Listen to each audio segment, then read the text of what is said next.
الیاس میدونی اومدی کجا؟ مشهد. کجا؟ مشهد. همونطور که میگی الیاس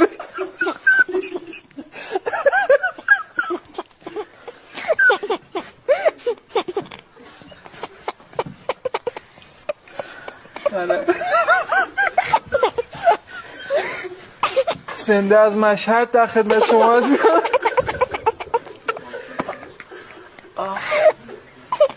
چرا مشهد آخه؟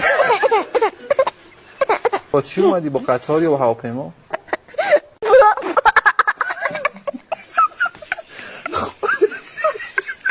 گفتی با پا؟